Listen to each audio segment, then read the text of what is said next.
The following presentation is a gift from the team at Streamline Publishing, publishers of Fine Art Connoisseur, Plein Air Magazine, and weekly newsletters Fine Art Today, Realism Today, Plein Air Today, and American Watercolor, and events, the Plein Air Convention and the Figurative Art Convention. We offer over 400 different art instruction tutorials and ultra high-quality video by the world's leading artists.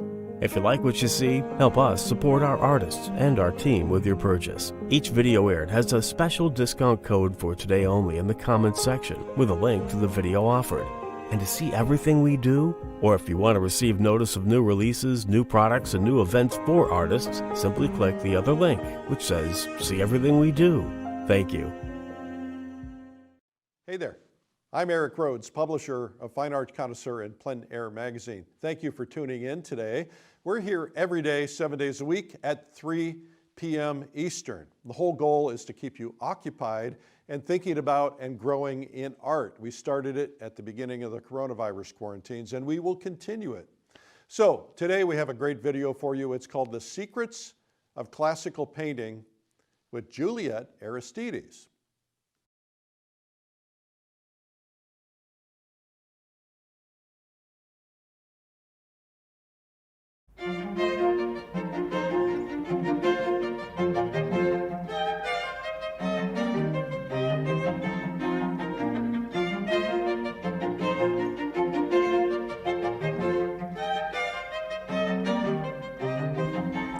So today is the second pass of paint. Yesterday we did the drawing and underpainting. Remember, we did a wash-in underpainting. You can also do a wipe-out underpainting, which is removing paint from the surface rather than adding it on. You could do a color wash. But here, because the pose in general is quite tonal, it makes a lot of sense to do a tonal underpainting. We did an overall opaque pass of color on the light parts of the figure. And today, even though we got a lot covered yesterday, today will require just a large investment of energy in getting the darks covered, some of the background, and resolving areas of form on our figure. So after not seeing it for a few hours, it gives us a fresh window of perception. So you can see it again with fresh eyes, and you only have a limited amount of time where you're able to see a painting and make corrections like that. Our eyes become acclimated as time goes on. It gets harder and harder to see mistakes. So I'm going to start by doing some big sort of global corrections, sort of adjustments more than outright big corrections, changes in emphasis and that sort of thing. So this is almost a extension of the drawing phase. So I'm going to come back and actually just use straight lines like I started with yesterday for our block in. So sort of re-block in our pose.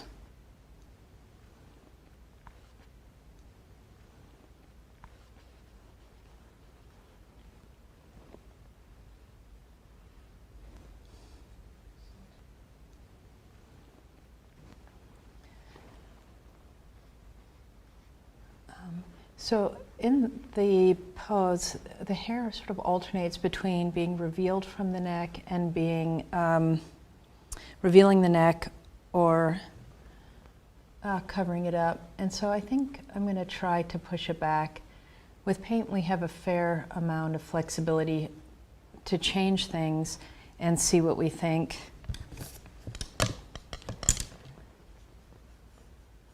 The main thing to watch out for when you're doing multiple passes of paint is simply that you don't want to get this sort of cakey, thick paint layer. You want the paint to look fresh.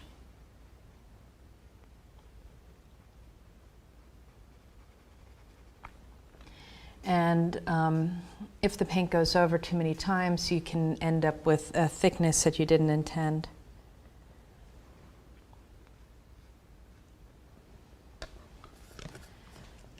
So back through here, we're really lacking a lot of definition, so now's the time to go back and get it. So I'm taking a more transparent red oxide, which is like a transparent sienna, and going back in and correcting some edge work, sort of pushing the darks through here, so I can begin to see exactly where this edge is going to be falling on the figure. I'm going to pull this in a little as well. I started off today with a more expanded palette. I've got Cadmium Orange, and that will help me build up some brighter lights up through here. Got Cadmium Red as well, which we started bringing in for the drapery yesterday. So let's really start to pull up some identifying features of the back. Sometimes when you look at a painting, your painting, you get so discouraged if it's not where you wanted it to be. And I encourage you to try to tap into anger rather than sadness or discouragement. And actually, weirdly enough, rage, when well channeled into a painting, can give you the energy to make changes you might not normally, if you might be a little bit risk adverse. And especially if you put a lot of time into the painting, it can feel scary, like if you make a change, you could lose the whole thing. But if you're mad enough, you'll make that change and not care. And that sort of freedom from consequences, or freedom from worrying about what the consequences in the painting, can help actually make a better painting. So all these shadows right now are transparent. They're left over from the underpainting yesterday. So I'm going to take some burnt umber, and here's the same mixture that I had yesterday. It's a mixture of raw umber and rose gray, which is just my little bit of violet. I'm just going to knock in my shadow shape. Might warm it up a little.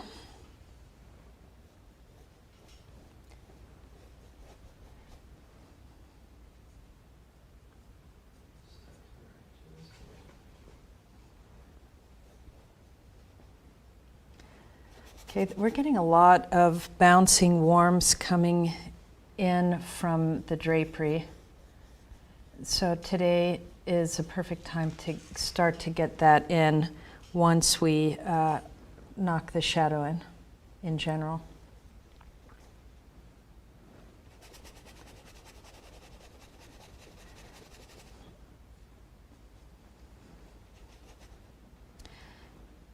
So this shadow shape is, I'm massing it in just like I did the lights yesterday. I'm not incredibly worried about if I'm getting, perfect color. I'm just getting it close enough and can reassess.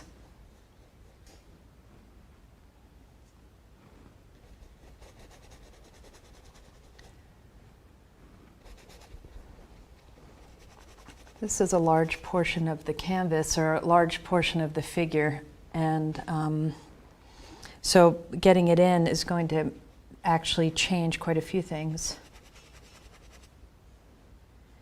It's going to expose weakness in through this area, requiring us to really repaint the halftone.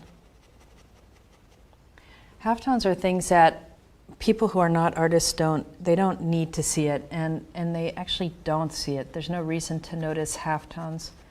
It takes training and time, even for artists, to be able to see these subtle gradations between the big shadow and the light.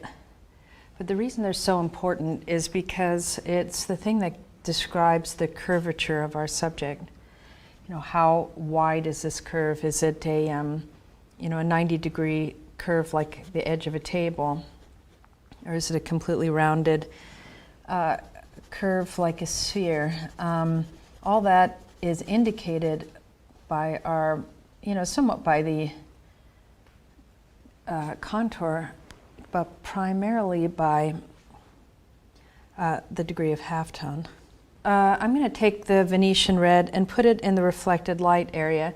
Actually, this is a great spot to be able to look at reflected light, because it's a big shadow area, but it's receiving color as light is bouncing on the drapery. It's coming back up, into this back part of her body.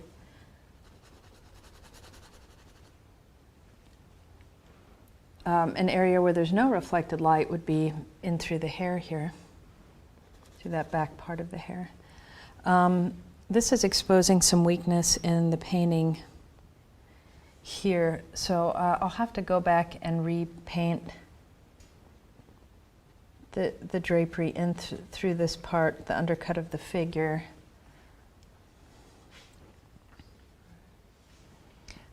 But for now, I'm going to do a placeholder and just push this edge, paint the edge of the figure one into another.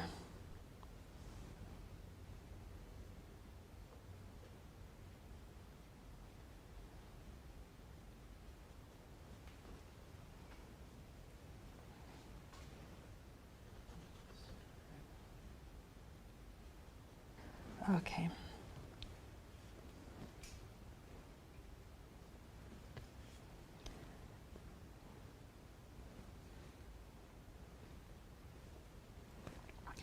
Okay, so this is going to be a big area of decision. I think I'm going to move the spinal column over a little here.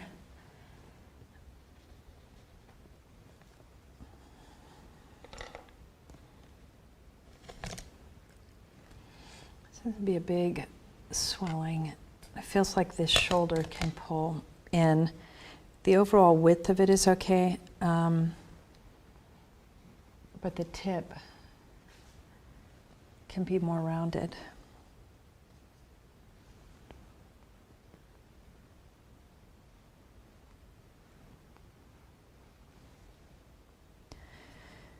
If it's not dark enough, can drag a little bit of black in.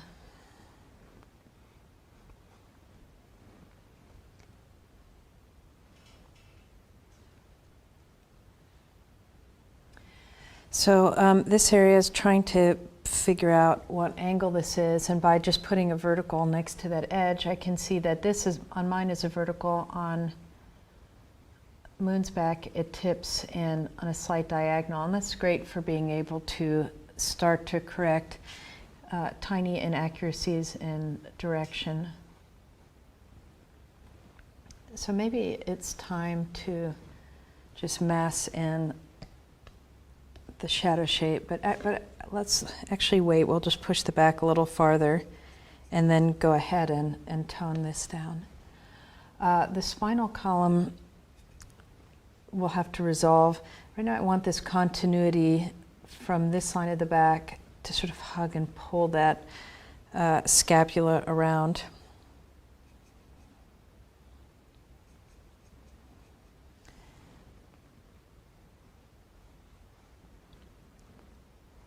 So this is sort of an ugly, harsh line, but just pushing, just want to refine where we're going with it. And this whole shape can hug in. So I'm going to grab some of these cool notes, these cool paints. You know, warm and cool, cool's references towards blue, and warm references towards yellow.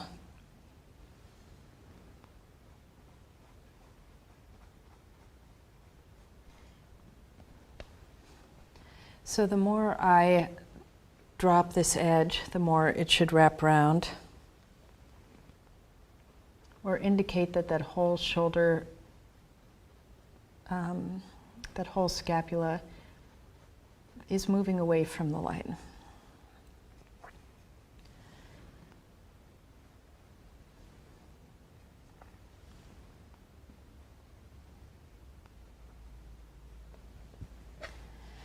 So let's push down the, sort of paint that right into our background.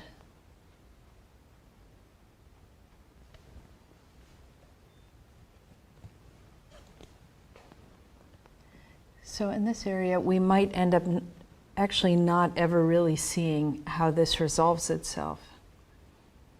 So now we can wrap from this dark mid-tone over into the lighter section.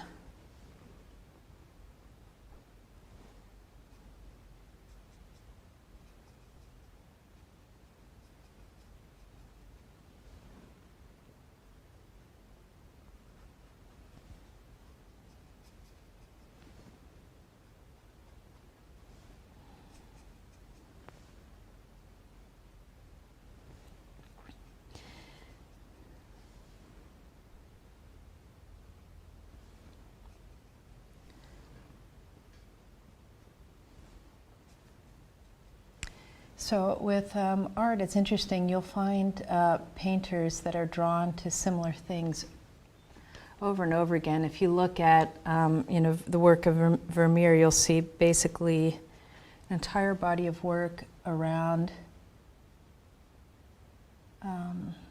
figures and interiors, or you'll look at Chardin and drawn to simple still life setups and conveying a lot of profound appreciation for simple things.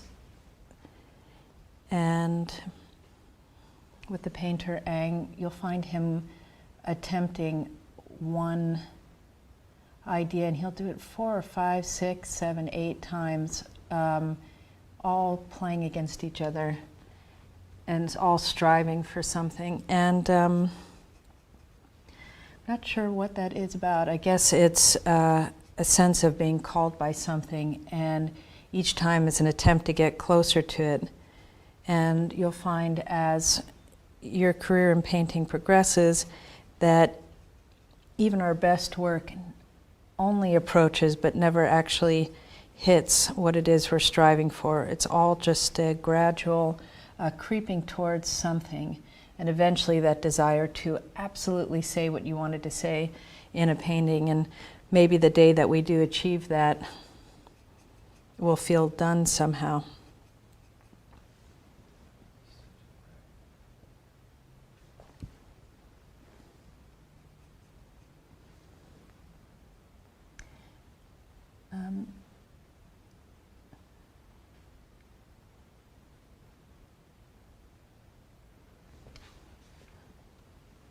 It's important to be able to vary where you're standing. Don't stand too close all the time, or it won't give you the opportunity to correct the work.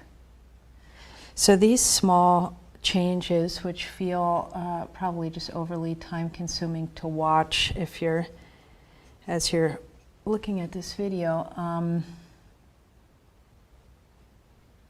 are really important. The whole painting, I guess just like life is just accumulation of 1,000 tiny decisions every day. A painting is rarely made up of, there's a few sort of critical big moments, but most paintings end up being just countless small decisions which eventually add up to a finished piece. And actually, if you're in the museum and you compare two painters, let's use Vermeer again, and often Vermeer's paintings are shown in rooms with other works by his contemporaries. And the works are really good. I mean, everybody, if you've made it this long through art history, and you're being exhibited, the work has value. But compared to the Vermeers, Vermeers just blast through or outshine, anyone from his time. And if you look at them next to each other, you can often find the subject matter is almost identical.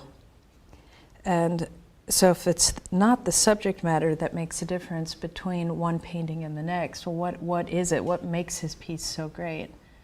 And a lot of it is, is technically perfect, but just thousands of tiny, tiny decisions all through that differentiate, the Grand Master Vermeer and the merely excellent next painter.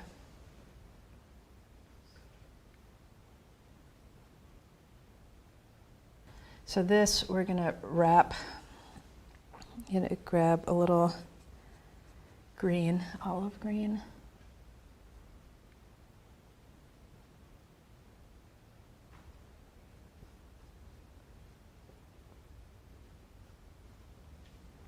And start to wrap that around.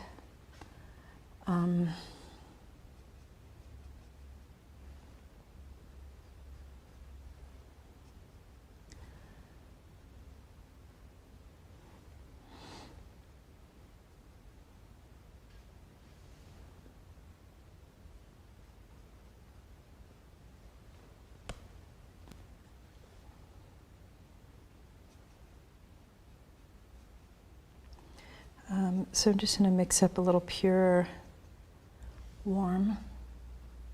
So now the jump between this and that is a little big. Grab some of my orange, my earth ochre, and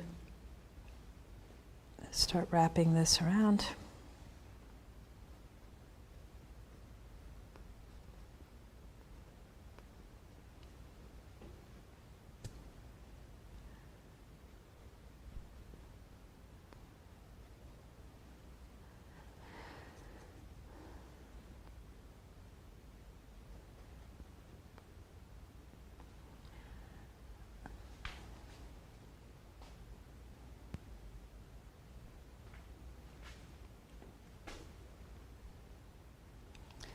I'm going to just put the background in here so I could shift this edge. Some burnt umber with a little black. So this edge is so tricky.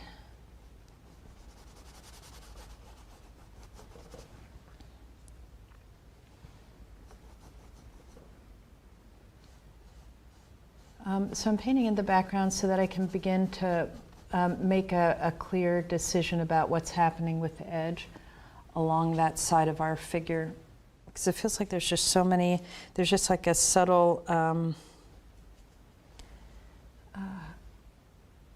angle change that's only going to be possible to get probably by carving it from this way in.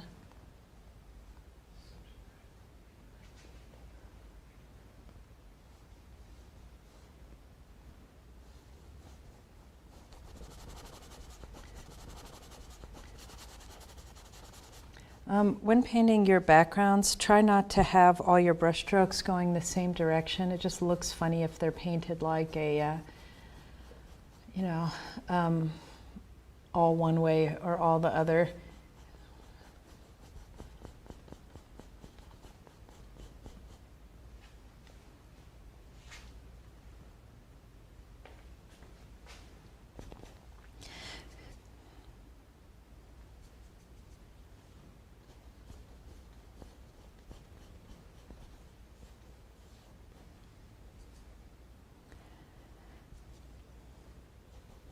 A good idea, if you're struggling with backgrounds, you're not sure quite what to do a master copy experiment with them where you're, you look through, get a file, find a digital, perhaps series of images online of paintings that you really like with just simple backgrounds that are beautiful and well handled, and start to notice what the painters are doing, and do a study of backgrounds. And you can often solve your background by looking at those for a while, and then you'll begin to get your own ideas about what works for your piece. That's a really helpful practice to begin to get comfortable with backgrounds.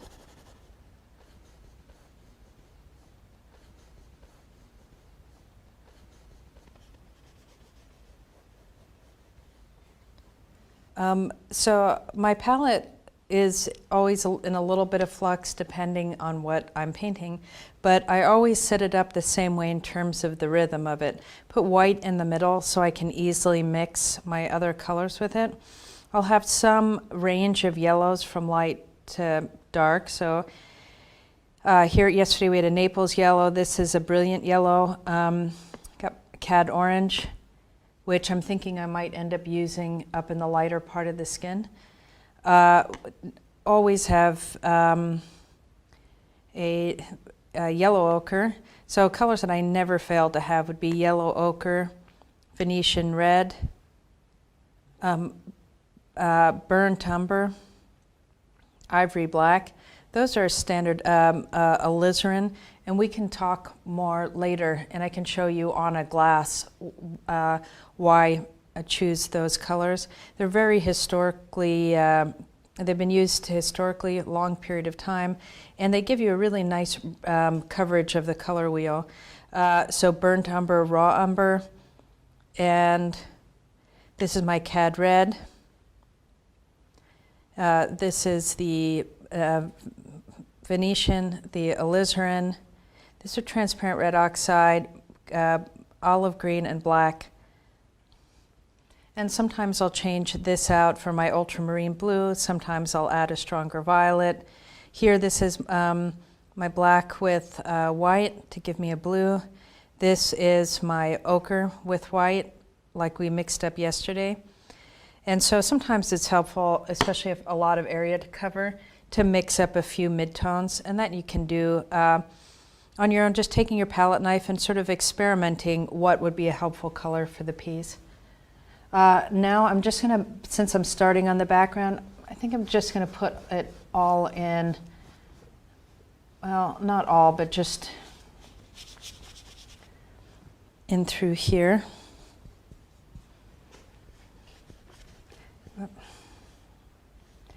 So I'll just put some in on the light side so we could keep that background going at a pretty similar rate.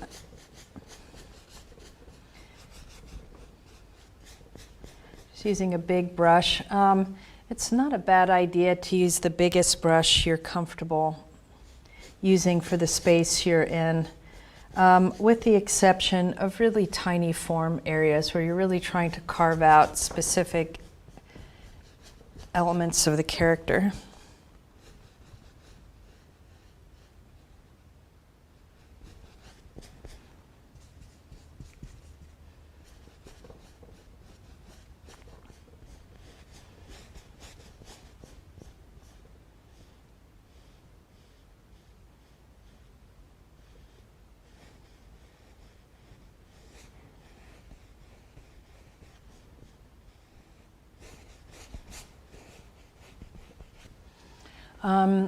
So here it's coming in. Want to step back just to double check. I think I'm going to push the amount of black on this side.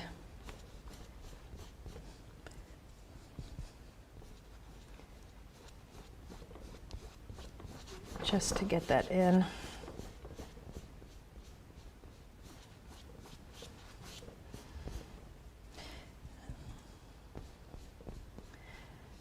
I have to give you a lot of credit. If you're still watching the video at this point, painting isn't much of a spectator sport. It's a wonderful thing to experience, but it can be hard to watch because it's so slow, or just develops so gradually. So thank you for hanging in there.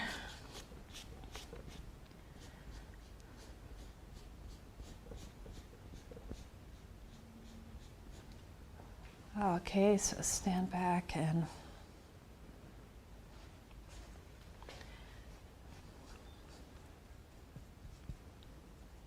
so I'm just grabbing more black, and maybe I'll grab a little bit of alizarin as well.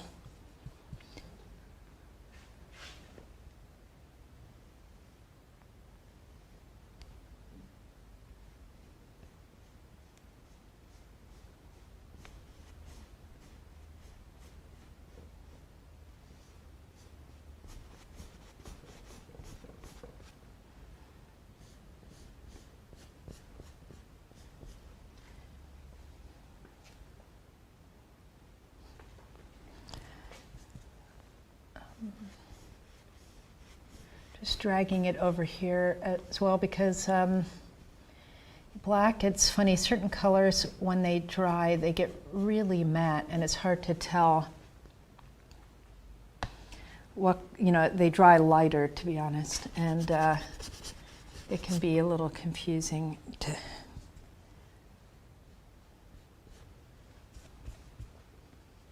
and I'm going to do some edge work. It's all sort of uniformly soft. And it's not uniformly soft on her. Keep feeling like this should drag in a bit.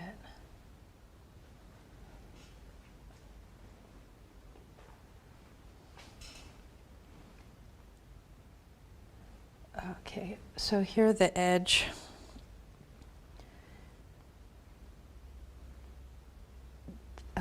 The shoulder drags down, and there's this accent right through here.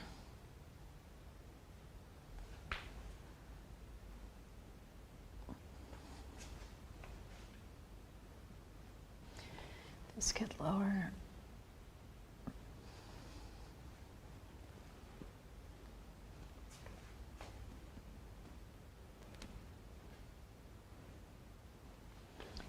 This we can pull in. These measurement changes are really tiny.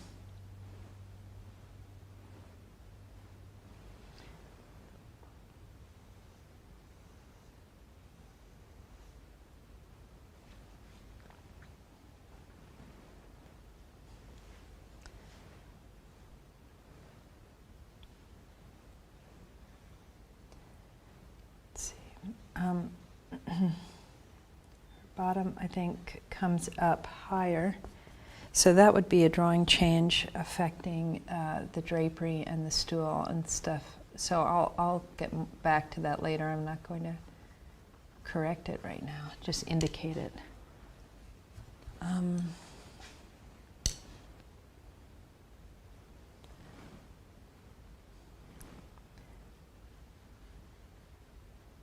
So we can put angle in.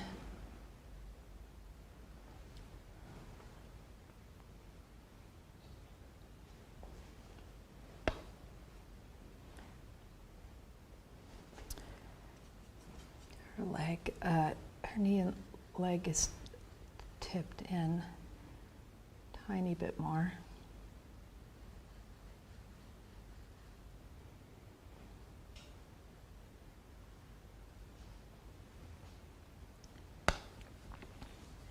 So this, the highlight is really of the top plane, not so much highlight, but just sort of big plane angle towards the light. Really pushed over farther, and so I want to inflate this part of the form while dropping all this down. So I'm going to push this over.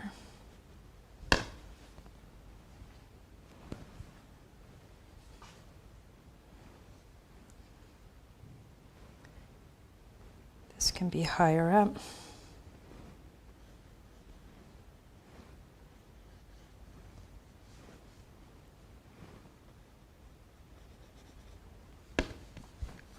Okay, so this is the indentation of the greater trochanter through here. So I want to pull that forward, sort of surprisingly forward right through here. And that's just going to be a marker for me. But you can really see how much work we have to do. We have to get all this stuff covered today. So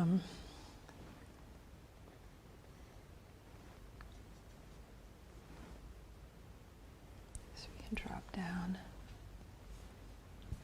Okay, just like yesterday, I want to be careful about leaving edges exposed.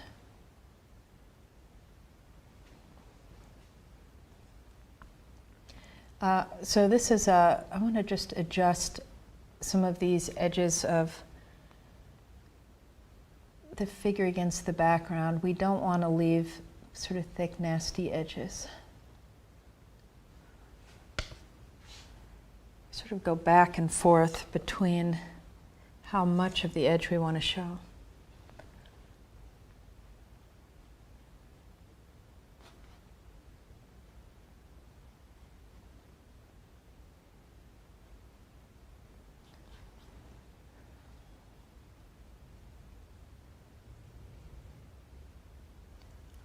This might need to be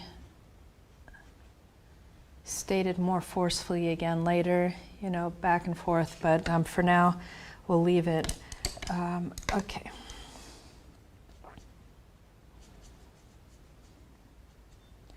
So for here, I can see some of this light pulling way down. So, I'm going to lighten this mixture.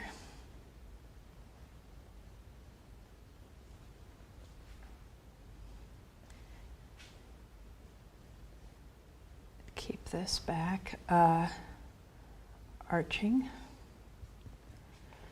So here's going to be a swelling. This is going to be a series of swellings. So here, sort of an ovoid shape. And then here, another one.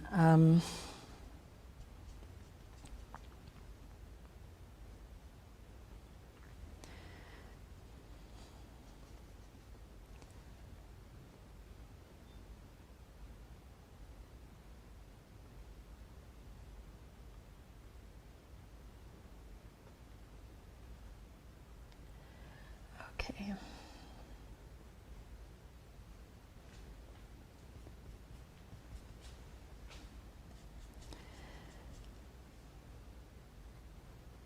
So I feel like I'm just remapping the area. I don't even feel like I'm at a point where I could begin to sculpt the form. Now, some people can do these really incredible, I don't know, they're just like machines. They could start in one area and you know, go to a complete finish. They can take this one area and make it just the most perfect form and never double back. I think my personality is just way too sort of conflicted or exploratory or something. I always have to map it out generally and sort of see where I'm going before I can go back and make a commitment to that one spot. So we're almost just going in and doing for the shadow areas right now what we did for the lights yesterday.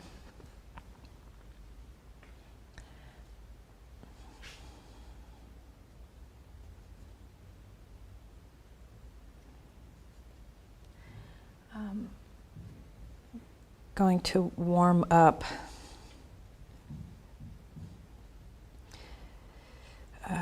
this area of light that's by the spine up through here. Really push it over.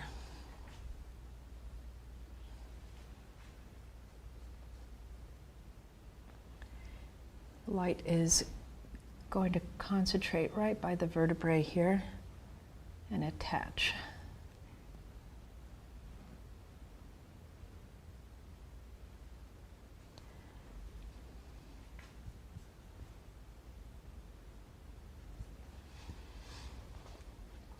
So the lightest area of the back on this side, on the right side, is going to be right in through there.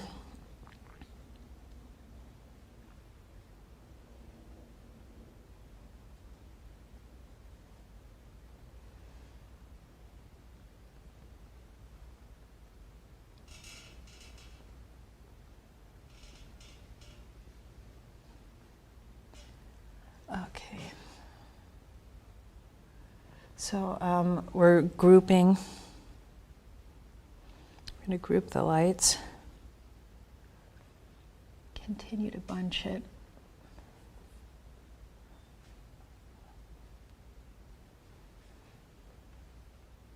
Sort of find that trail.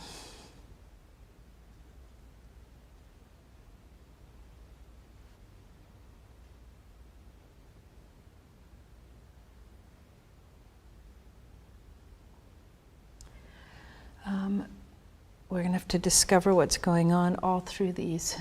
You know, every note represents a tip towards or away from the light.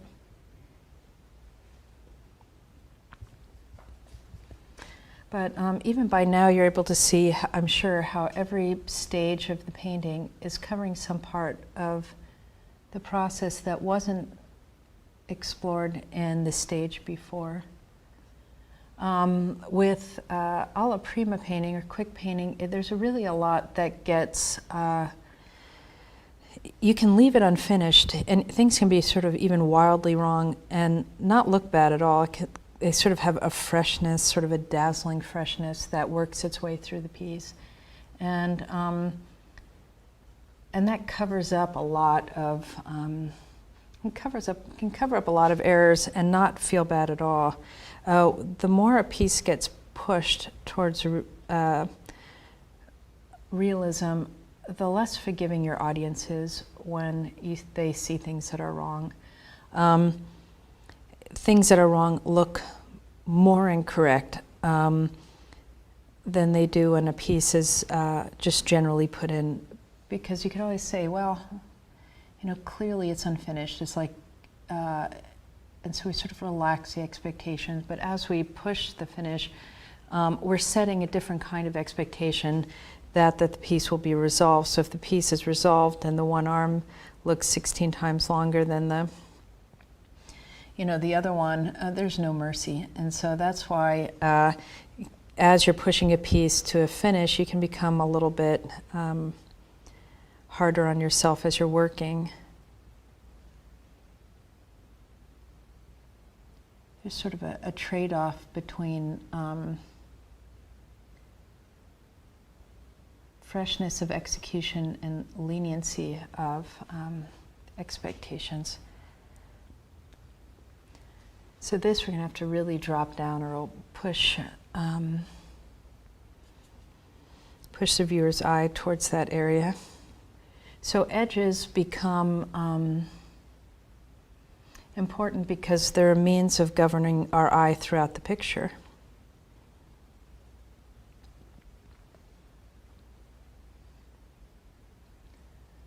A sharp edge will say, look at me.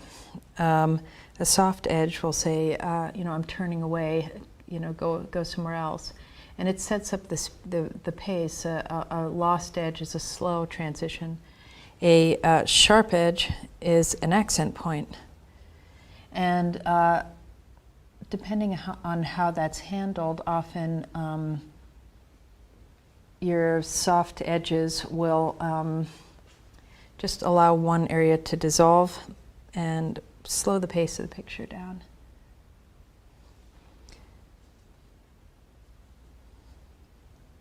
So let me rephrase that.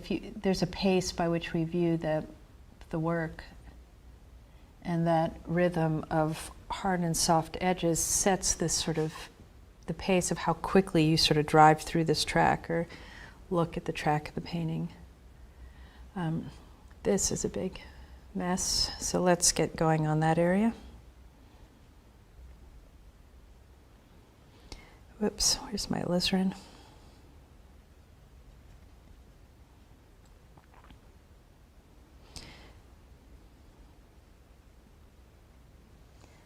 This might need to cool down.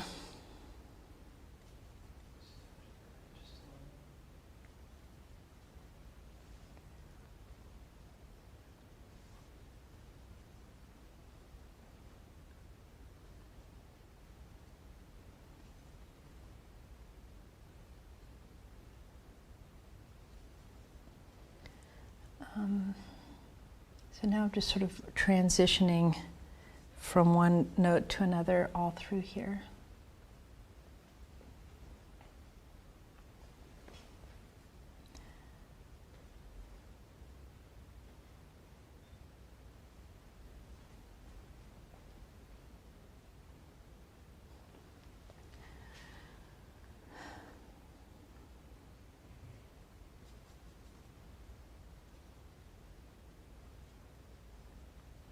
Mix up a few violets. Turn that.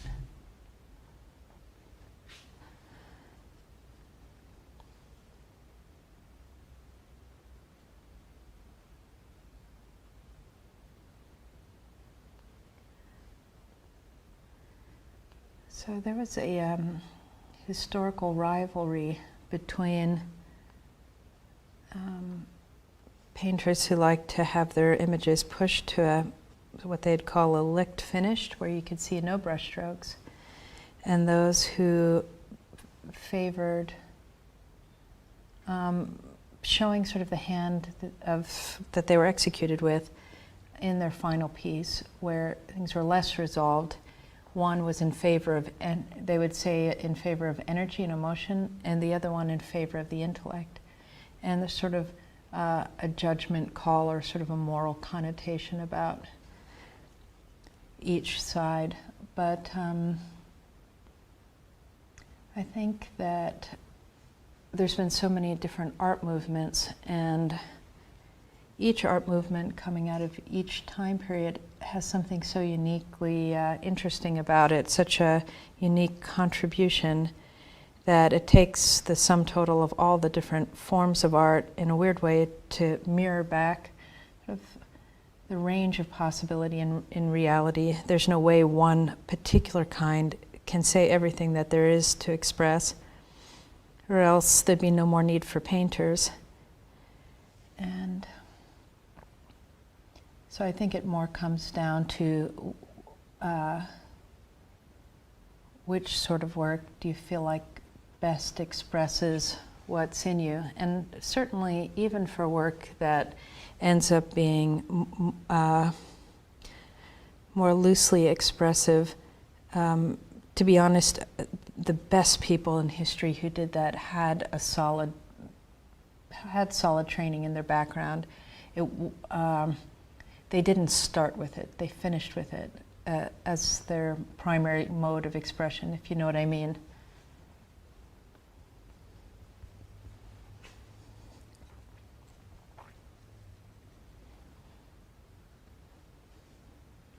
So I'm going to start back over here and push the cools. And let's see if I can start to get this area to turn a little.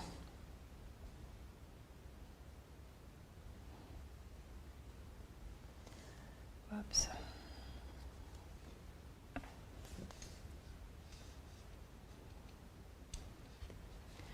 So I'm still not happy with this area, but I can go back. I'll just leave it for a second so I can catch this up and then go back.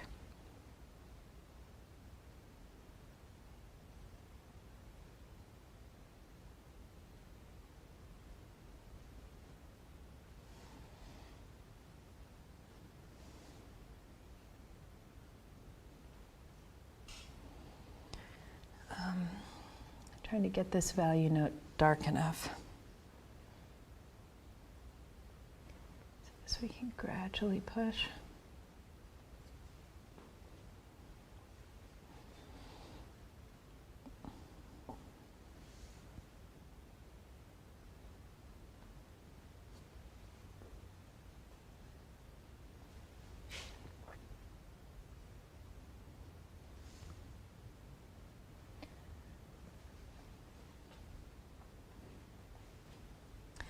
So you can see this is quite a bit darker. That's okay.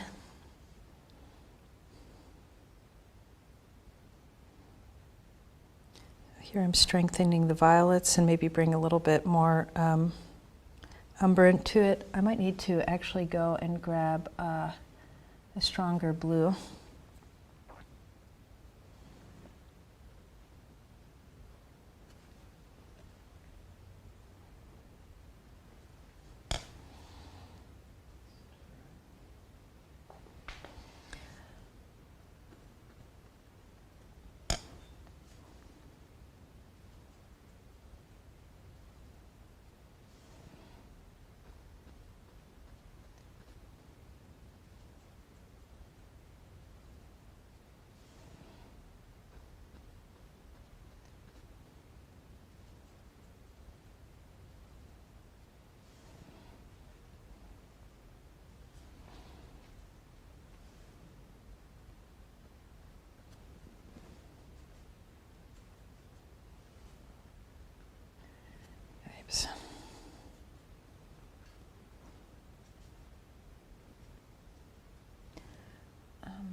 So we're just turning up.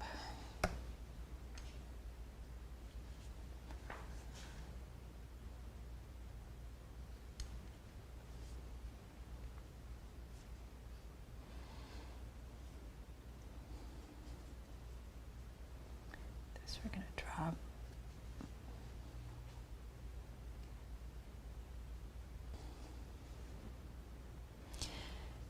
So this part of the painting is all dealing with just these sort of murkiest of midtones.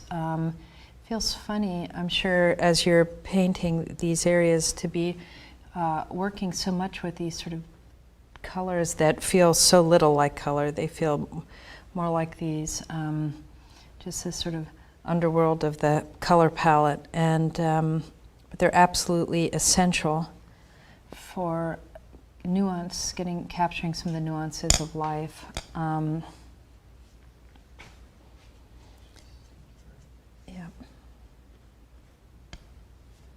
Okay, let's take your break.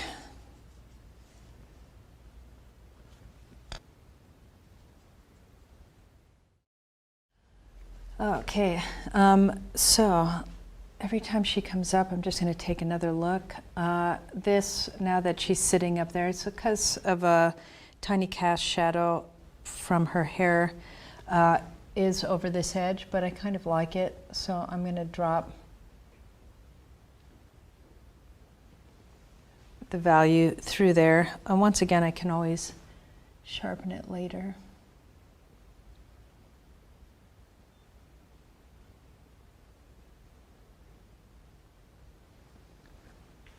So this form of edge work, it's really a type of direction, you know, sort of a director's role of figuring out where you want the viewer's eye to be.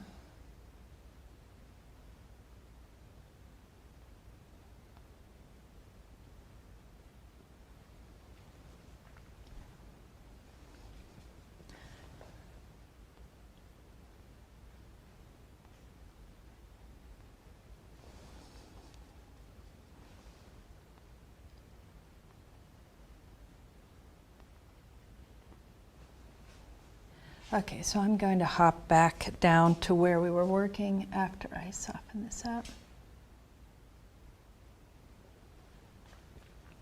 Switch to a bigger brush. So here there's this beautiful, cool passage, which I'm going to try to get in to find a decent color for it. Yeah, so you might find it odd to be continually working on areas and with colors that feel like they're not much of a color at all. But it's what gives a lot of life to the piece. And so it's funny, every aspect of art I found has some correlation with life.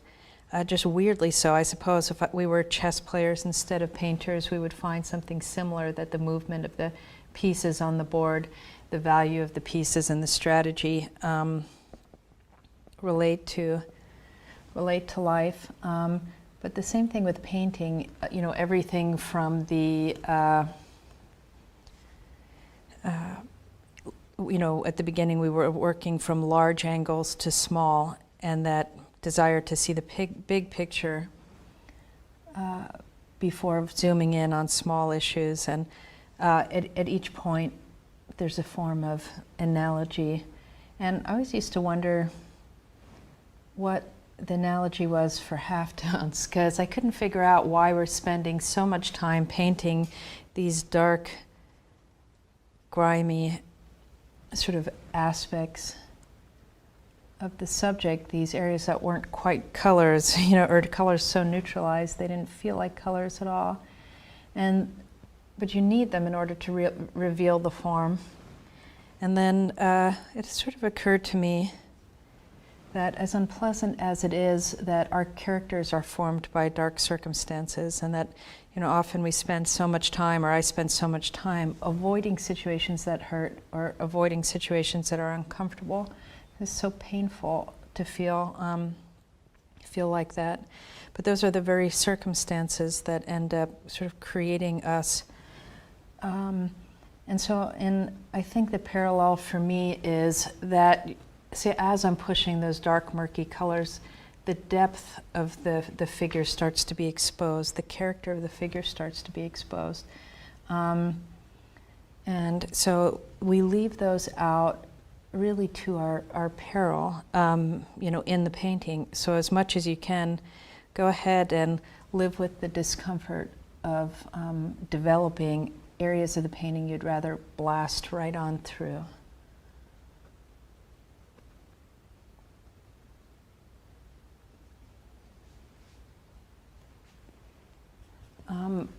Now that being said, we want to be careful, because if we get our midtones up right into the lights, we can end up eroding the volume.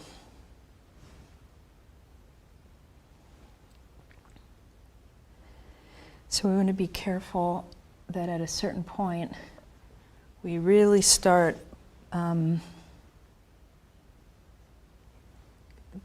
getting lighter.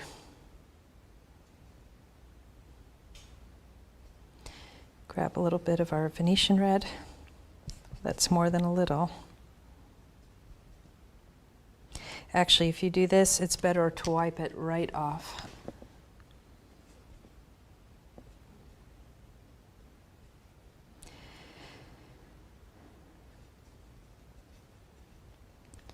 This may not be the right color. It's not too bad, but too dark.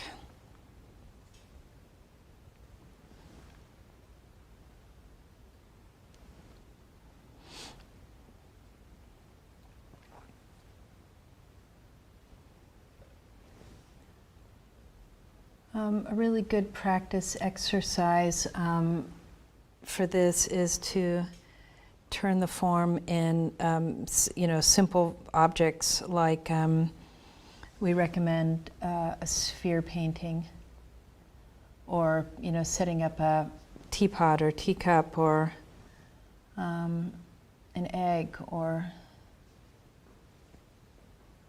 anything like that, where the pressures of the drawing aren't very significant. Sphere is just a circle, so that's very easy. And then see how round you can make it. Practice turning those halftones. So we're setting up these little tiles. So the ribs are going to be wrapping around.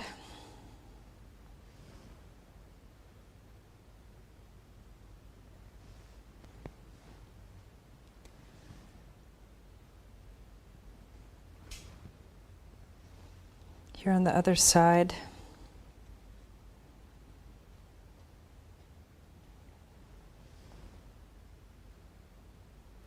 We can lighten. Might end up having to lighten even more.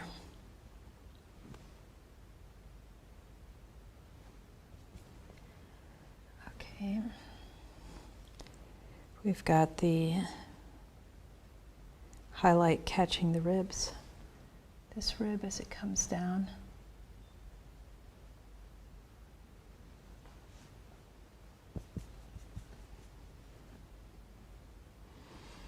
Here are these smaller ribs that don't wrap all the way across. We can start to get those in.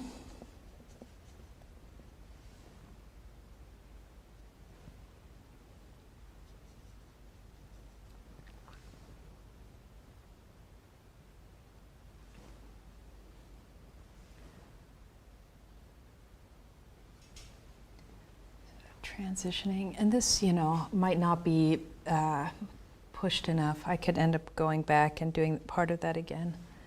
But for right now, just taking care of the transition up through here.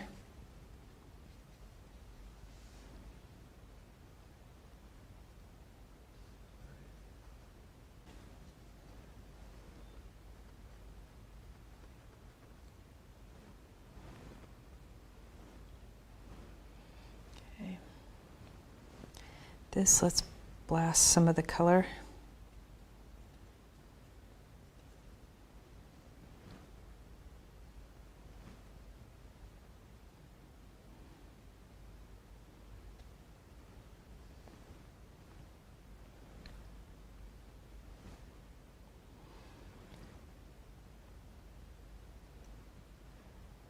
This will have to push up. We've got the scapula through here, and then the rib cage coming up behind it. Okay, so I'm going to drag. I'm getting some glare, so I'm going to adjust the brush strokes coming up this way. See if I can't see it a little better. So this got a little light too soon, so I could, I'm going to drop this value.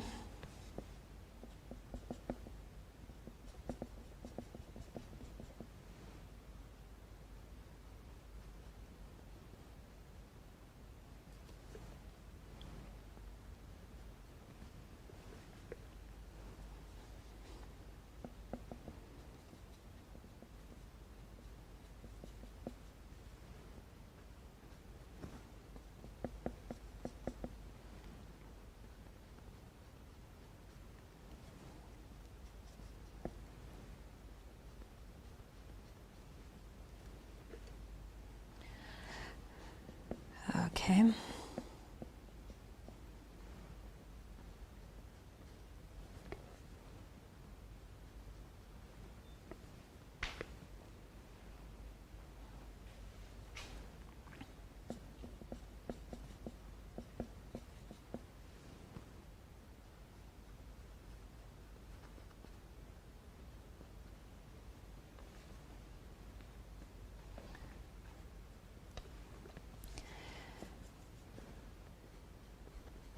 So you can drop as it continues to climb up her back.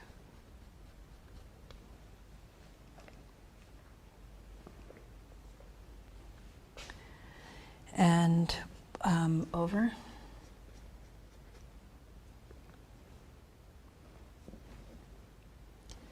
Can push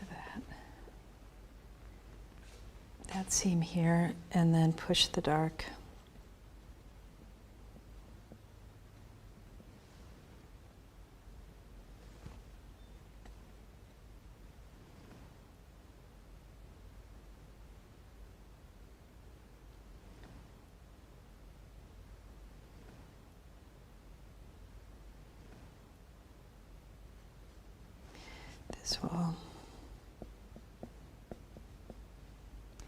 So I just want to really drop.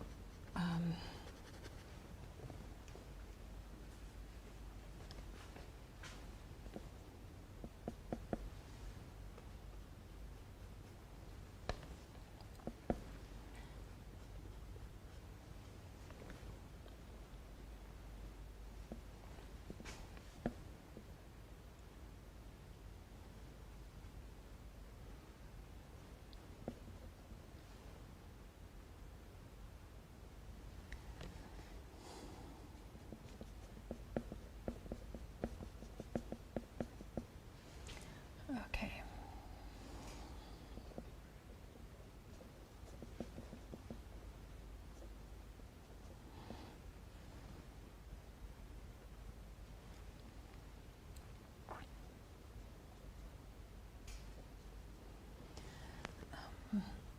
So every brush stroke is just tipping it. Every time I add blue, I'm tipping it towards violet. Every time I add green, I'm pushing it more towards the orange, cooling that red aspect down.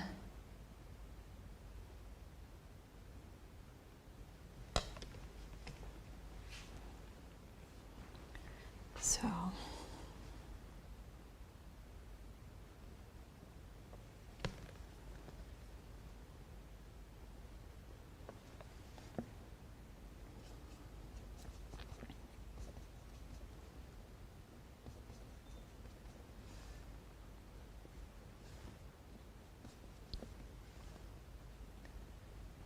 This will drop.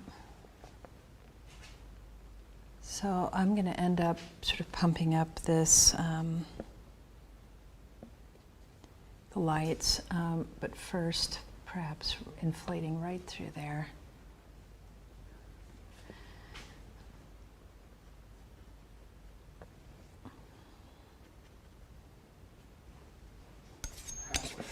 Okay. I'm going to just mix with a palette knife. Sometimes when mixing with the brush, we can just get all these little brush strokes of color in unmixed color.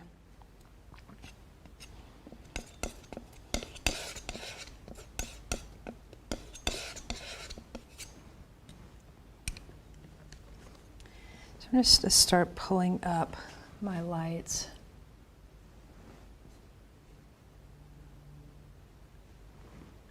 So this we can increase the orange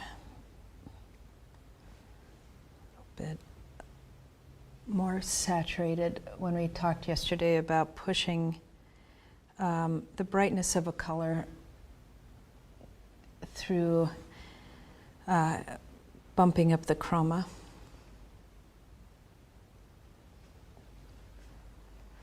So here we're going to really give it a good shock of color.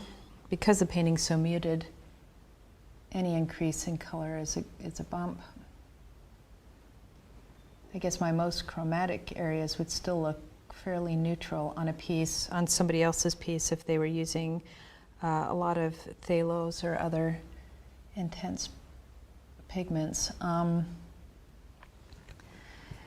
going to modify that edge in a minute because she's got so much better a shape up there than I do. Okay,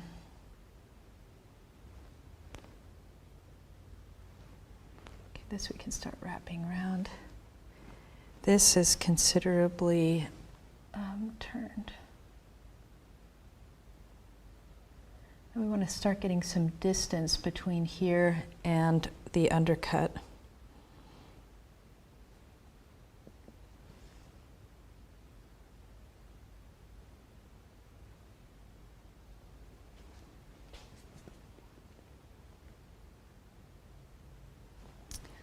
To use a different brush to get in there.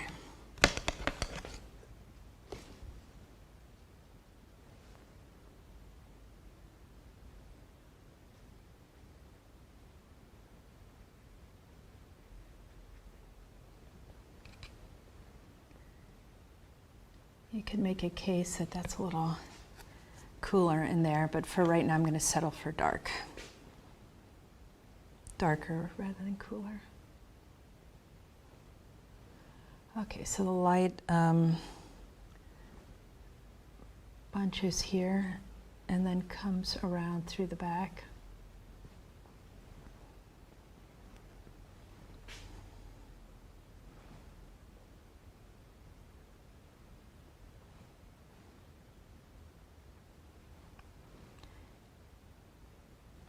And then through here we're getting our real swelling.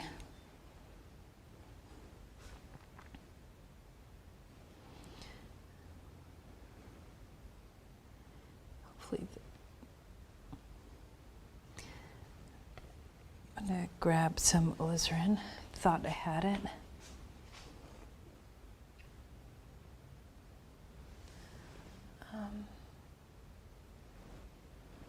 So here we're going to bead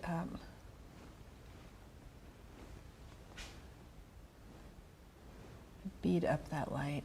So let it sort of hang on the brightest, on the part of the body that's most turned towards the light.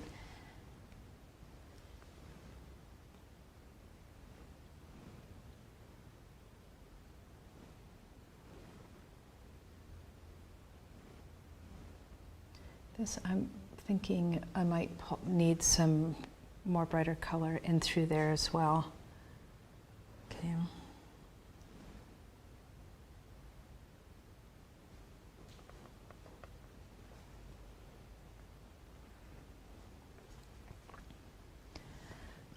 This we can continue. We're almost sculpting it.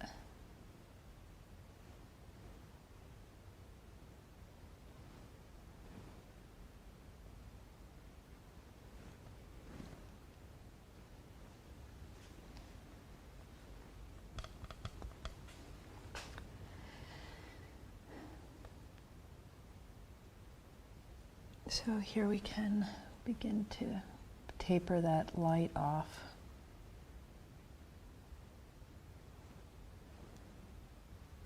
Got some areas of transition that are missed.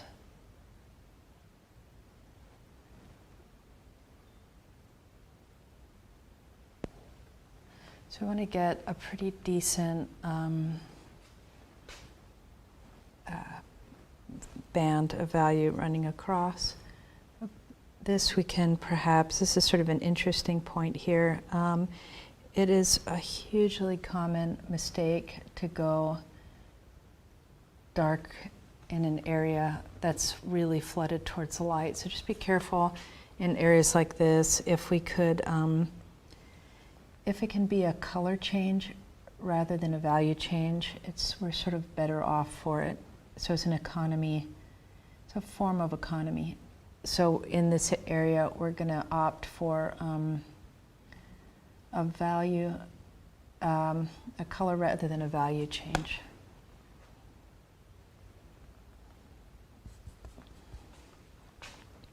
So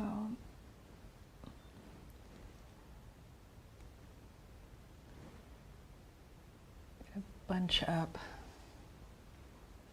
the light through here. And then I want to shape before, this is what we were talking about earlier when we get a slight movement in the pose, but it ends up being towards our advantage. So there's just a little bit of an emphasis across here that I'm seeing now that I wasn't before. And so I want to grab it in case it doesn't come back. So movement can be our friend, not just, an adversary. Just quickly lighten this.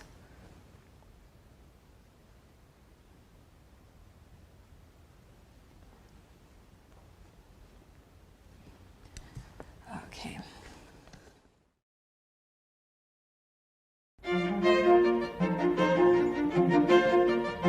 The classical figure painting technique was almost lost forever when the artistic community began to embrace more abstract forms of expression. But today, thanks to the classical atelier movement, we are experiencing a rebirth of one of the most powerful painting techniques that the world has ever known. Classical figure painting strikes a profound balance between elegance and emotional impact, giving you the ability to create a realistic composition that is full of both life and of feeling. Streamline Art Video Productions is proud to give you a chance to learn how to paint in the classical style from one of the most in-demand modern teachers of the technique. Follow along as Juliette Aristides takes you on a journey from the very first steps of posing your subject to adding the details that will bring your painting to life. So can you arch your back other way? Yeah, round the back a little bit. And can you slightly turn your head towards that back wall?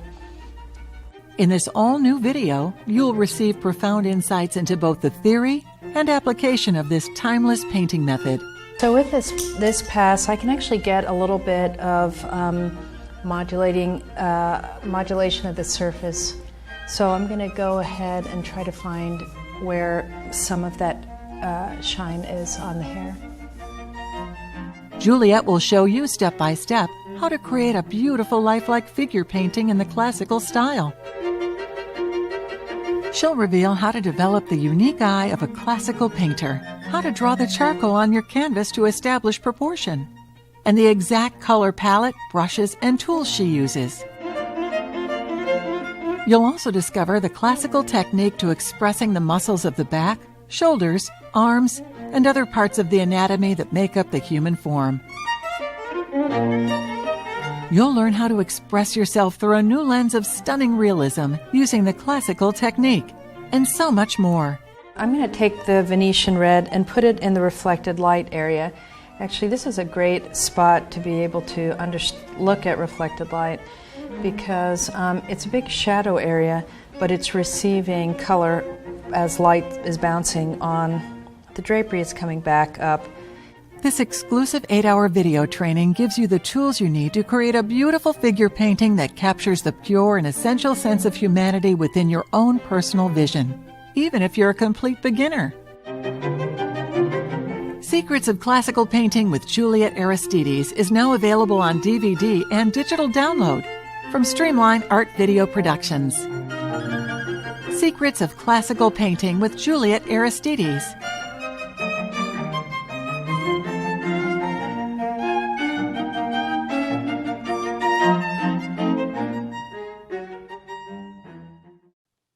What a fabulous video. That's Juliette Aristides and the Secrets of Classical painting. And you can learn more about the full-length course at lilyartvideo.com. Remember, there's a special discount on that course today only. You can find it in the comments section. Now let's get right to our interview to get to know Juliette.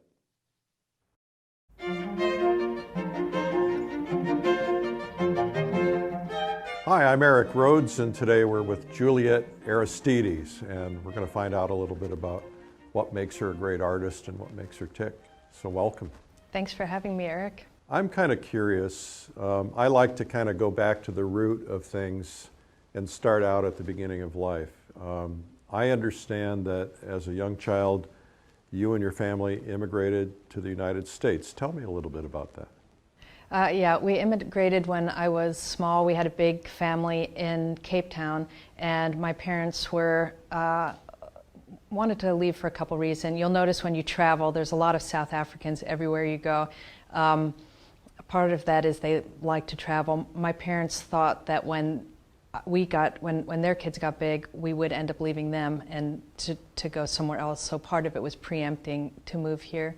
And then the other thing was the apartheid. They didn't want to live in an apartheid nation. So we immigrated in the 70s. And you were what age? 3. So tell me about your first thoughts about art, sketching. You have any? Not so much. Being a painter was something that there was never a moment where I decided I'm going to be an artist when I grow up. It was something that I slid into gradually without any cataclysmic event or moment that caused that to happen.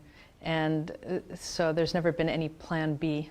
So in terms of defining moments, was there a painting, an artist, something that really spoke to you and said, this is what I want to do for a living? No, and actually I didn't care if I could do it for a living or not in terms of the living part. The financial aspect of it didn't make any impression on my mind growing up whatsoever. I guess it was more of a compulsion. And you know, it's interesting, Robert Louis Stevenson wrote an essay, Advice to a Young Gentleman Considering a Career in the Arts, where a fellow said, well, how do I know if I'm going to be a painter or not, or if I should be? And he said, you have to watch out when you're trying to make that choice when you're younger, because he said sometimes you can confuse wanting to be an artist with actually just not wanting to work. You know, and young people just love experiences of all kinds. He said you can tell if you're going to be an artist, whether that is being a writer like he was, or you know, poet, painter, draftsman, any of those things. If you have an infinite love of learning difficult things that are uninteresting to anyone else, and if you put just an inordinate amount of weight on things that have sort of no consequence. So for example, how light hits a particular area of form, you know, or which painter used a particular kind of palette. You know, nobody's life hangs in the balance on that one. But if you talk to a painter who's sort of a born painter, for reasons that no one or we can't explain, it matters. It matters a lot. So Stevenson obviously spent a lot of time with artists. I think John Singer Sargent did 3 portraits of him. I have a friend that owns one of them. Wow, lucky. And you can really see the passion that Sargent had for him in that painting. It's one of the most beautiful paintings I've ever seen. It is remarkable.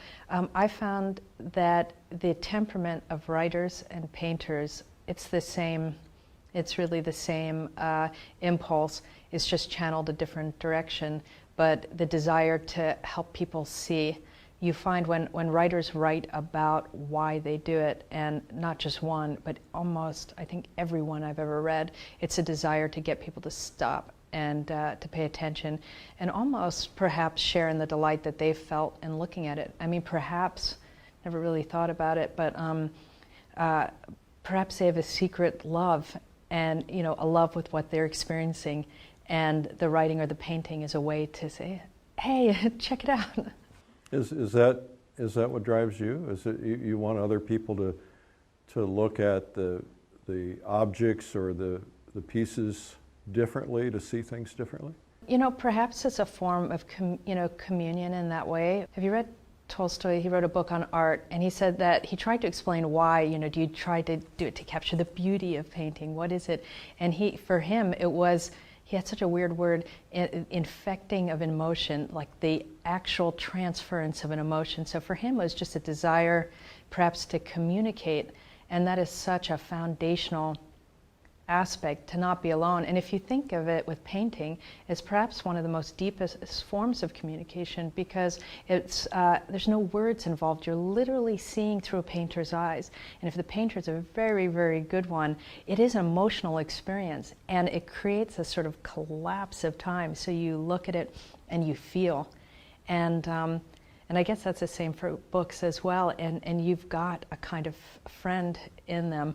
And so painting, I'd say, does share that, or my experience. Yeah, you become consumed. I have had experiences where I've gone into art museums and been absolutely exhausted coming out, and not understanding why, but because I've become so emotionally consumed. Sometimes you get around so much of that, it has a huge impact on you. Yeah, it does, and it's interesting because, painting in the tradition that we're interested in, which is representation of the real world, it's funny because we're in a strange time in history where I feel like, well, not just feel, the real is being eroded. And in fact, because we spend so much time online, through sort of one step removed from a direct encounter with real life. So if you go to a museum, it's this absolute sort of hitting over the head affirmation of real life, the physicality of it. And I think when a great painting touches me, I go back out into the world from that experience, able to see things that I didn't see when I went in. Well, the state of things today is pretty interesting. I was just in Amsterdam and attended a lecture, and the lecturer said, she showed images of a popular photographer in Amsterdam who was creating photographs that were similar to the still lifes of the old masters with the dramatic lighting. And she said that those photographs were selling more than an actual old master painting. Oh, interesting. It's really an interesting, and she said it, and not only are they're photographs, but they're just digital prints of photographs, and that the younger generation is embracing them and spending hundreds of thousands of dollars on these photographs when they could, for a fraction of that price, get an actual old master painting. Yeah, it's interesting because they don't know the difference. If you grow up not knowing, then how can you tell? So there is an element of visual literacy involved, and pace too. There's, with the painting, there's the technical excellence of it, but also, there's an element, it has to be decoded in a way that perhaps some real life or photography or, video doesn't. You're kind of at the lead, or certainly one of the leaders of this representational art movement in America, which is very encouraging and also very discouraging. Encouraging in the sense that when we started Fine Art Connoisseur, for instance, there were very few ateliers to be found anywhere in the country, and it was unusual to find very many young people who were interested in studying and learning these generational techniques that have been passed down from generation to generation and almost lost since 1913, when modernism kind of hit America. And yet discouraging because we watch Rauschenberg go for $185 million at Sotheby's, and we don't see what we're doing necessarily being embraced by the art world, if you will, and the big dollars. There's a debate going on about this whole representational movement, and is it a return to the past, which some people think, or is it a radical new young person's movement? What are your thoughts? We're in an age of information, and also, you could say, an age of distraction. We have so many different things pulling on us all at once, and it's tempting to say that the time that we're living in has sort of created a sort of frenetic pace that is incompatible with the traditional, art. And traditional art, I mean, painting what's around us, painting nature. So not only are we just in our personal lives disengaged from nature, we're spending less time outside. I mean, kids are spending less time outside. And also we have less time for thought. To have one long, uninterrupted thought, and that's what it takes to develop anything of depth, is quiet time and, fumbling around a little bit, following leads, letting them die. That takes time. We can't do that when we're constantly being needled. So it's tempting to think that our age sort of created that frenetic way of relating to life, and certainly it's intensified it. And along with that, we've got all sorts of like sociological sort of deep malfunctions that are happening as a result. We consume 90% of the world's opiate pharmaceuticals. We are hugely medicated as a culture. We could hit statistic after statistic in terms of the human cost of a culture that we're creating. However, our times didn't create that. If you go back to the year 5, for example, there's still texts being written on, be careful, if you're distracted, you're going to miss your life. I mean, they really flat out say it. You read Seneca or whoever, they're very clear about the fact that if we're busy and we're not paying attention, we're going to miss what most makes us human. And so I think what we're experiencing now is an aggravation of what's there to begin with. And so I think in one sense, if you think that human depth of thought, deep connection to the environment we're living with, the desire to matter, to create something that will outlast the time in which we're living, that will speak to people that come after us, all that sense of permanence, all that is part of us as much as anything else. Now, when you look at traditional painting, it almost becomes a question of, is that part of our human nature going to die out? I don't believe it. I think part of being human is all those things. And so I think that traditional drawing and painting is sort of a human movement that will never disappear as long as there are human beings to experience it, as long as we don't lose that part of our nature. Do you know what I'm trying to say? Well, the pendulum always swings the opposite direction eventually. And with all the high-speed life that's going on and the chase for staying busy and staying preoccupied and looking at our phones at every moment, at some point that all crashes and burns, I believe. And that is, I think, the point at which we see things coinciding with the young people today, yourself and the people that you've been teaching and the people that their students are now, they now have students, that those people 10, 15, 20, 25 years from today will be considered the great masters of our time. And I think that the art pendulum swings. Historically, the pendulum has always gone back and forth about every 80 years. And society always swings back and forth every 80 to 100 years, if you follow the book Generations by Strauss and Howe.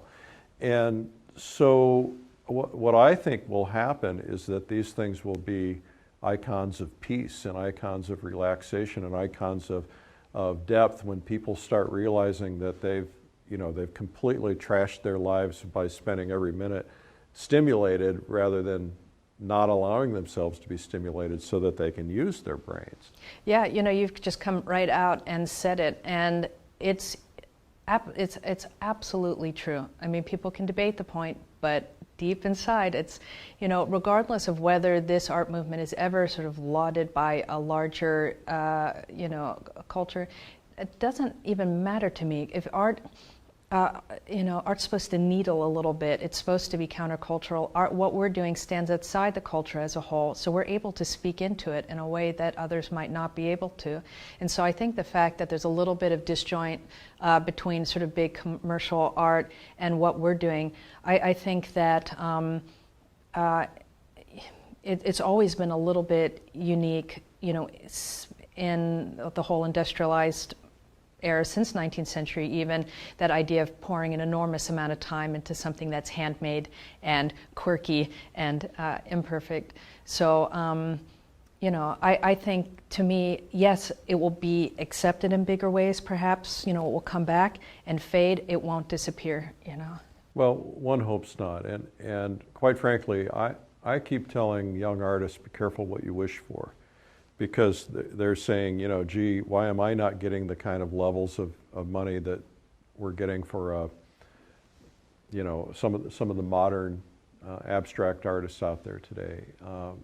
And I say be careful what you wish for, because if you become part of that machine, it changes everything. Absolutely. It changes the nature and the soul of painting, and suddenly it becomes like Warhol, a production factory. Absolutely. And like Koons and others, it's a matter of producing product that people want to own and consume and pay large prices for, and that's going to impact the nature and quality of things. Yeah, absolutely. I think that you can be a wonderful artist and not equate that with a dollar sign. You know, John Sloan, I'm not, you know, Ashcan School, I'm not enormously enamored with it, but he had this great line. He said, I'm a success as an artist, but I'm a failure as a rent payer. So he did not equate financial success with success in the arts, and we're absolutely wrong to start connecting that back up again. I think we stand outside the culture, we're proud of what we do, but we don't buy into that sense that because we've got a particular affluence of lifestyle, that somehow that equates us with any kind of importance whatsoever. And you're right, it could actually erode the thing that makes us different.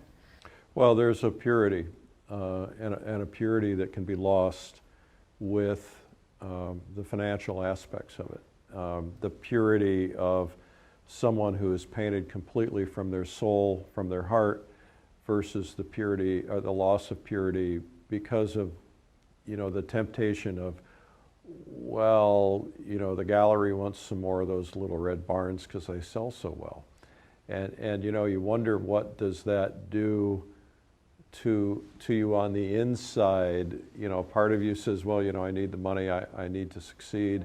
And by the way, I teach artists how to market, so I'm a little bit guilty of this too. But I think that, you know, essentially we have to do what we love. You know, if the galleries like what we love, and if they don't like what we love, we still have to do what we love.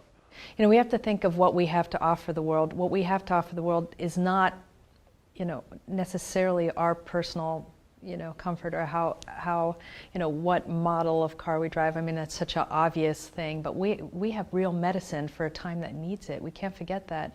And so when we take our skill set and we begin to say, well, you know, if I do a painting of a nude and it's bottoms up and all whatever, you start to see this in the realist movement, where the subject is really pandering towards a modernist aesthetic and sort of mirroring the meaninglessness of the culture for the sake of somehow fitting in.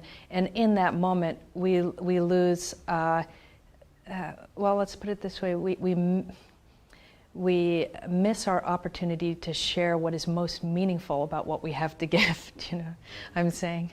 Well, you know, I'm of the sense that this is a radical movement. You know, if you go back to the days of Impressionism, when Bouguereau was running the School of Beaux-Arts in Paris, and the Impressionists were essentially rebelling against, you know, you have to paint this way, you have to paint in this style, and then things went completely the opposite direction, and as far as it could possibly go. And so much so that now these young people who are doing what you do and that you're teaching to do what they do, the art world, the big art world, the moneyed art world looks at this as totally radical, and not necessarily radical in a good way. But you know, I think that 20-year-olds always kind of signal what's coming. And the fact that there are probably 2,500 or 3,000 20-year-olds who are studying in ateliers around the world today, and they weren't there 14 years ago when we started this magazine. There were 20 of them or 30 of them or 40 of them, not thousands of them. And Warhol said, if you get 100 young 20-year-olds going in a different direction in art, the art world will move in that direction. Yep. So what's being done is radical, and 20-year-olds want to do the opposite of what their parents and grandparents wanted to do, and their parents and grandparents embraced modernism. And I'm not here to trash modernism. I'm just saying that I think that your time has come. It's not here yet. Well, let's talk about technique for a minute. Obviously, that's what you do. You teach technique, but you teach more than technique, I suspect. I've not attended any of your lectures or have not been to your school, but it's very clear in knowing you that technique is critically important, but it's not the whole picture. No, it's not. The technical aspect is, it's essential, because through studying we learn discipline, we learn how to wake up and go to work every day, and the skill set that you need to become an artist is actually tied more towards that discipline of waking up and working through a difficult problem when you've worked for a month on this painting and you've reached this sort of crisis moment. The skill set to deal with that kind of discouragement is a thing that will keep an artist painting 10 years from now, 20 years from now. So it's when this sort of subtle passion or love that someone has gets forged into a lifelong endeavor. So that's the one aspect of it. Another is gaining the history, because when we're studying the history of the craft, we're aligning ourselves with centuries of knowledge, and the sophistication of what people were doing in the past. It's like, you just can't get over it. You think, okay, somehow if I study this subject as hard as I can, the mystery will be gone. I'll go into a museum, look at a painting by Veronese or whoever, and I'll see through the behind the scenes. I'll see how the curtains are maneuvered, and it will lose the joy. But it's exact opposite. The more you know, the more you look at these paintings and are utterly flabbergasted at how they pull it off. So one is just sort of discipline. Another is becoming part of this great historical dialogue and not reinventing knowledge, but grafting knowledge. And then the other aspect is, content. What am I saying? How can I say it better? The other one is community, being part of a community of people who are working at the same thing. So I think of it mostly in those four ways. Do you follow obviously what's going on in the world today from a lot of the realists throughout America and through other places in the world? Do you see painters today that equal the quality of some of the masters of the past? It's tough, and I'll tell you why. I think skill-wise, where we are right now compared to a generation ago, there's no contest. There's more people able to paint better, easier. There's not the awkwardness we saw, a generation or two ago when so much of the knowledge base has been lost. However, that being said, unless you're thinking about things, unless you're wrestling with subject matter is important. I think when we start getting big commissions and when artists start doing paintings, not saying, okay, I've got a one-person show coming up and I hope to, sell 14 of these paintings, and I know if I do X, Y, and Z, I'll be featured in the next magazine or whatever. When artists start looking at comparing themselves in that slightly different way, then we'll match our excellent skill set with a great message, and then all of a sudden our work will be a continuation of that high point of history. I think that's a very good point, because first off, I think there's an anxiousness to be accepted, an anxiousness to be financially successful, And though, again, I teach artists how to market, one of the very first things that I talk to them about is you've got to be ready.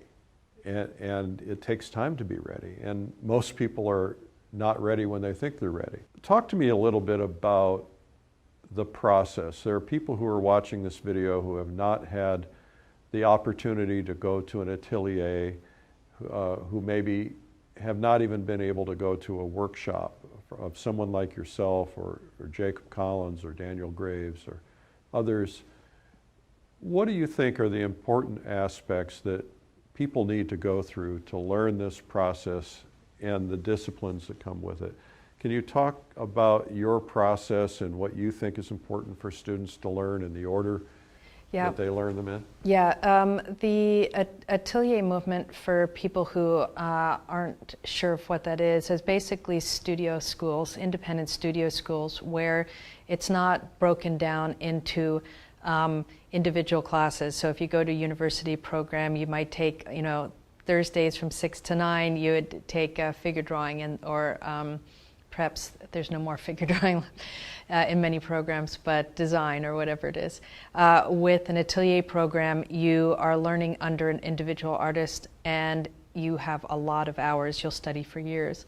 And so the way that I trained and the way that I train others is to break up that complex act of painting into composite parts. So you'd spend a year on drawing, and then you'd spend a period of time on grisaille painting or tonal painting, and then move into full color.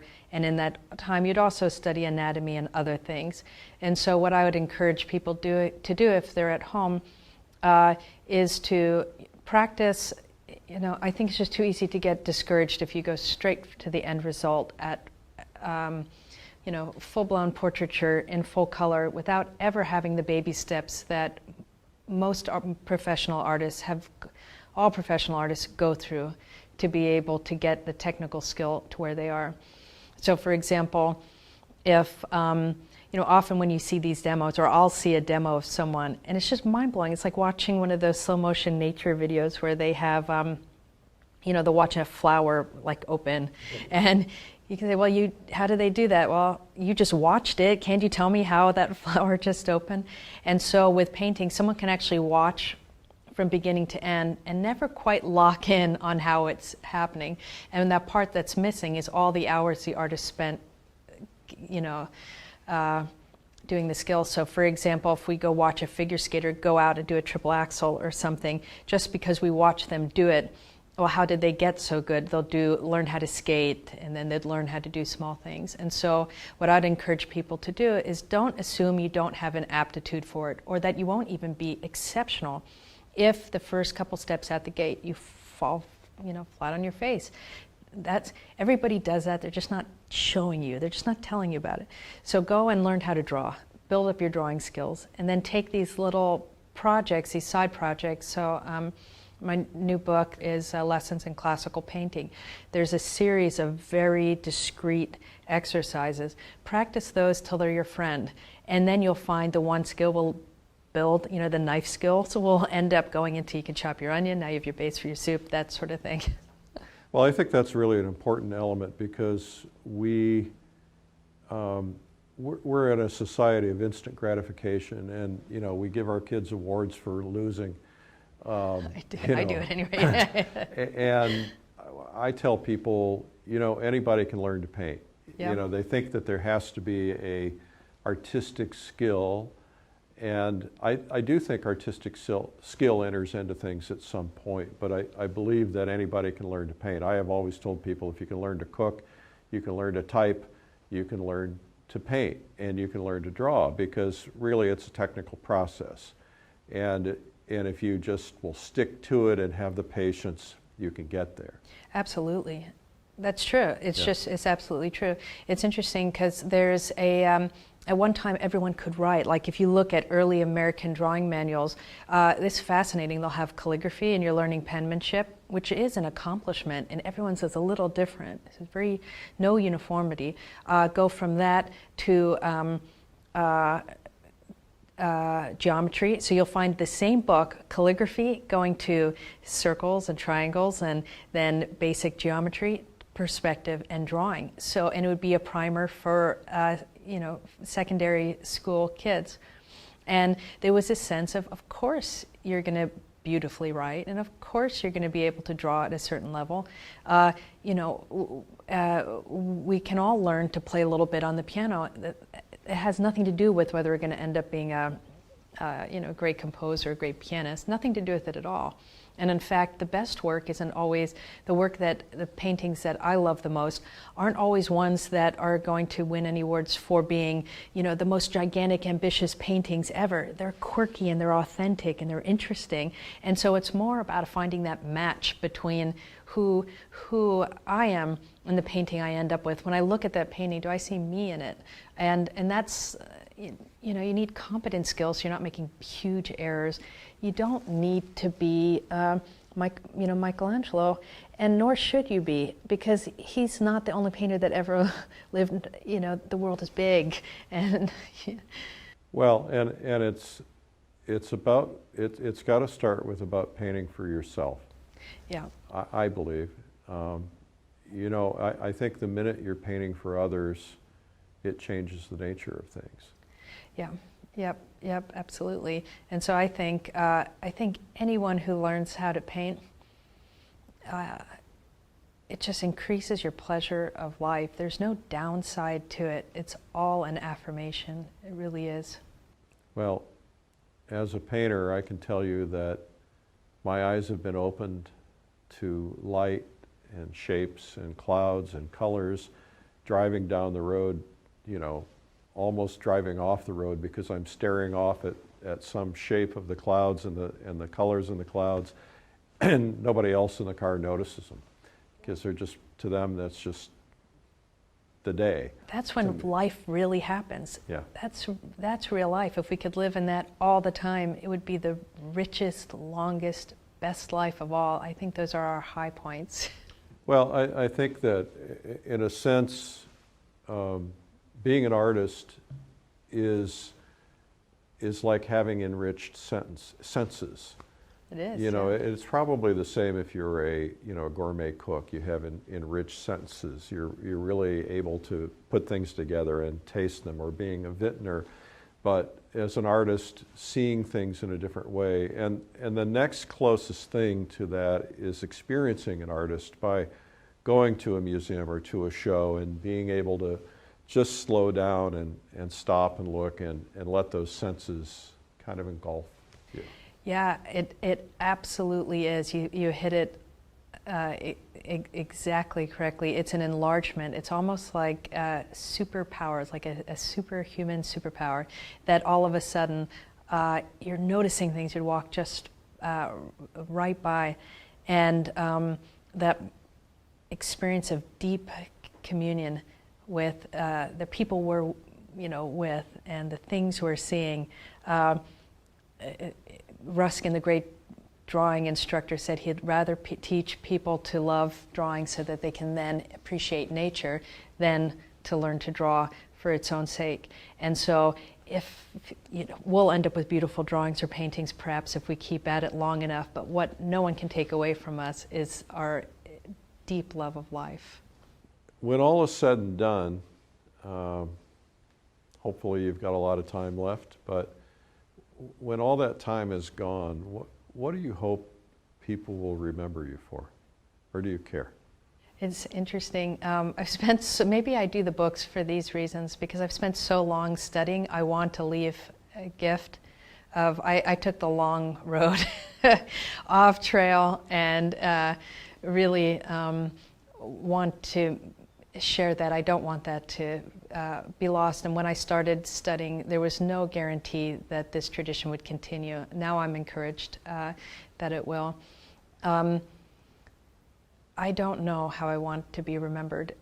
If I could help people stop and look and more deeply engage in the life that they're living, that's all I've ever tried to do with my life. And personally, if I'm able to express that or have that translate, perhaps that's my art.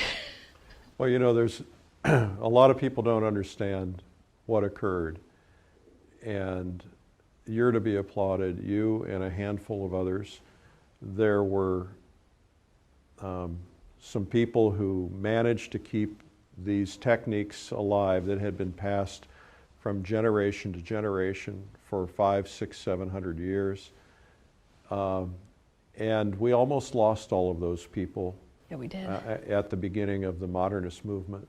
And very few hung in there, continued to teach, could never sell a painting to save their life, struggled, did not succumb to the temptation of going the other direction. A very few of them managed to carry that forward.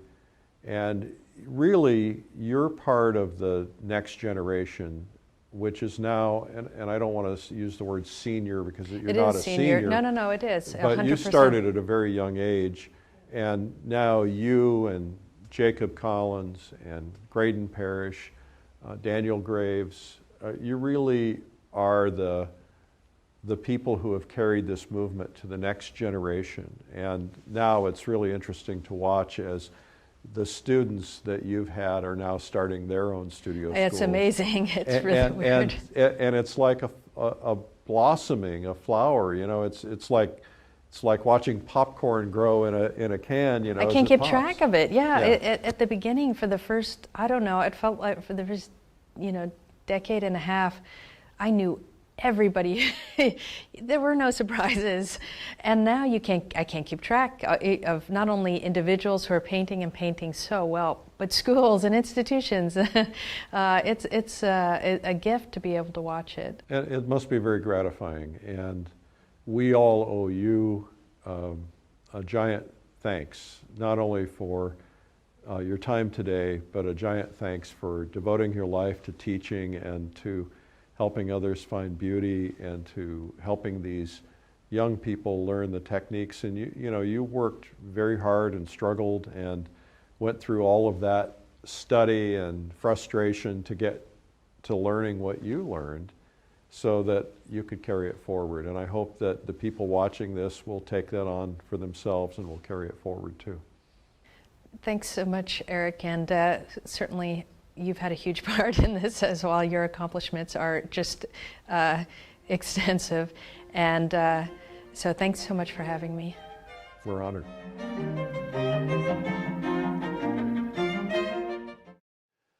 Well, that is Juliette Aristides, and her video, of course, is called Secrets of Classical Painting. You can learn more about it at lilyartvideo.com. Remember, today only, there's a special discount. You can find the discount code in the comments section. I want to remind you that we have a free video. It's 2 hours long, over $100 in value. It's called 97 Amazing Painting Secrets from the World's Best Artist. It's yours for free. Just go to 97tips.com. Hey, thanks for watching. I'm Eric Rhodes.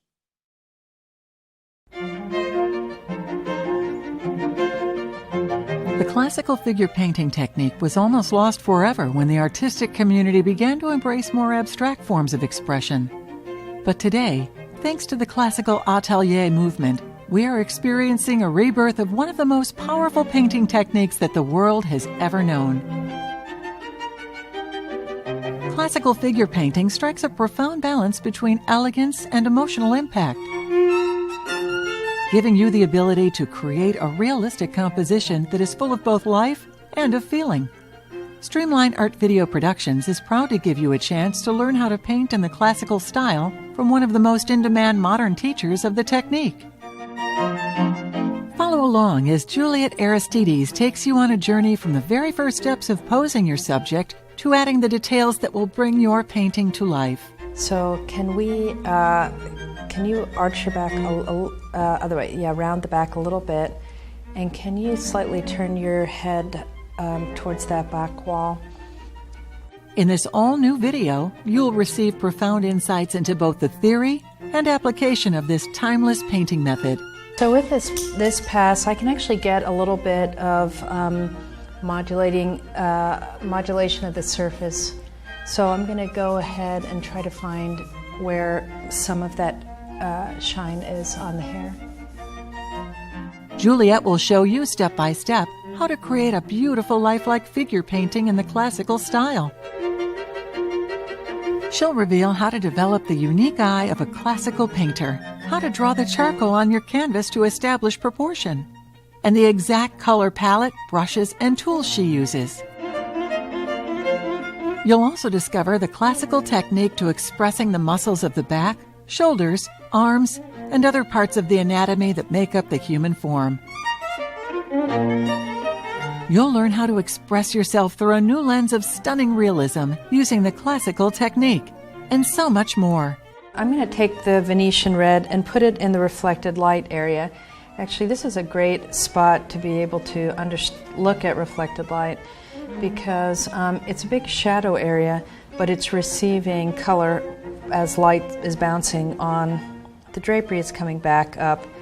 This exclusive 8-hour video training gives you the tools you need to create a beautiful figure painting that captures the pure and essential sense of humanity within your own personal vision, even if you're a complete beginner. Secrets of Classical Painting with Juliette Aristides is now available on DVD and digital download from Streamline Art Video Productions. Secrets of Classical Painting with Juliette Aristides.